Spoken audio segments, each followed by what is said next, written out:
Merong mga ilan-ilan na nagsasabi na ang mga Duterte daw ay laos na, hindi na daw sikat. Pero hindi tayo dito neutral lang tayo dito. Hindi tayo kumakampi ng anong partido diyan. Sinasabi kasi nila na wala na daw ang Duterte. Pero makikita natin kung wala na talaga.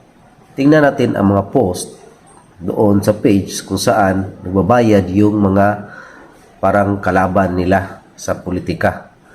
Parang sa page na ito makita natin kung totoo ba na hindi na talaga sikat yung mga Duterte. Dahil sabi nila wala na daw dahil mga Marcos na daw at Romualdez na daw ang sikat. Tingnan natin, may ipapakita ko sa inyo kung totoo bang sinasabi nila.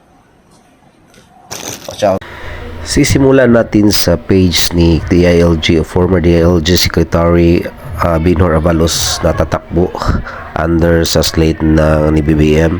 Tatakbo na senador. Tingnan natin yung kanyang post at saka meron nagre-react ito. Total reaction is 24,000. Tingnan niyo ang ang dami. 12,000. Tapos ang nag-like it 8,000 plus lang. Tapos ang nag-angry is 2,300. Ang nag-love ay 1,000. Tapos ang sa dito ay 137,000, 137. Tapos merong 74 na nag-care at 73 naman ang nag-wow. So tingnan niyo lang guys So tingnan niyo sa reading page, ito ang naging reaction ng mga tao. Ibig sabihin, hindi totoo yung kanyang pinopost na pasok daw siya sa top 12, top 9 sa pagka-senador. Tingnan ninyo, top 12 daw. Pero tingnan nyo ang comment section, ang dami-dami talagang ayaw sa kanya. So makita natin dahil ito, kumontra ito sa mga Duterte talaga.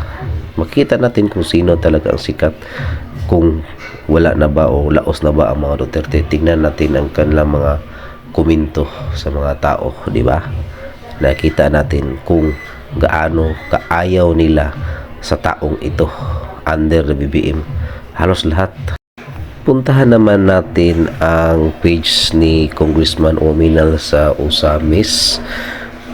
Tingnan natin kung ano yung mga reaction ng tao sa kanyang post. Dahil sa post niya kasi pinagtanggol niya si Romualdez, yung first family, si BBM at saka si Lisa Marcos. So tingnan natin kung ano ang mga reaction ng mga tao, kung ilan ang mga emoticons, mga reaction sa sa like, angry, sa haha, sa tawa, at saka sa love, sa heart reaction, saka sa wow. So meron siyang pinopost na parang nasa kampo siya ni Romualdez talaga, yung ang Congressman Ominal, dahil ito sa mga sinabi ni Inday Sara na pagbabanta daw, na hindi naman talaga pagbabanta yon. So tingnan natin ang mga reaction ng tao dito at saka yung mga nasa comment section. Tingnan natin yung mga reaction dito, kung ilan ang tumatawa. Sa 77,000 na total reaction, mayroong 72,000 na nag-laugh, react, nag-aha. Mayroong angry na 611, 570 nag-heart reaction, 3.8 lamang ang nag-like, saka maliit lamang yung wow. Tingnan ninyo ang nasa comment section, iilan lamang talaga ang sumusuporta ni Romualdez at saka ni BBM dito. Lahat dito talaga sumusuporta sila sa congressman na si Ominal, pero ang kanilang susuportahan talaga pagdating sa national position ay si Inday Sara talaga. Pinagmamalaki talaga nila na nagkaroon tayo ng Presidente Digong Duterte, at saka gustong-gusto nila na si Vivi Inday talaga ang susunod na maging presidente. Nakita nila kung gaano ang garapalan doon sa house, paano yung power tripping talaga, paano yung kinukontempt na wala naman basihan, parang ginagamit nila ang konstitusyon, parang nilabag nila ang konstitusyon at ginamit nila ang kanilang power para sa kanilang sariling kapakanan. Tingnan natin ang mga komento, basahin nyo lang dyan. Makita naman ninyo kung sino ang susuportahan. Meron sabi suporta sila sa Aminal pero diinday pa rin sila.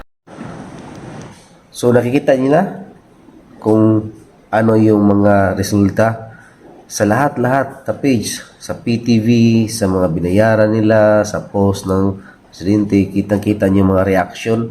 Diyan natin makikita ang resulta kung sino ang sikat o sino ang nabubulok na ang mga pangalan.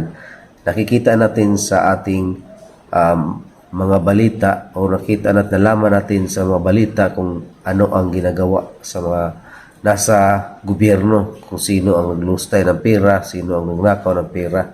So dyan makita natin doon sa mga reactions, sa mga pages. Alam nga naman lahat yung troll. Nasabi nila troll daw. No, di ba? So, dyan natin malalaman. Thank you guys.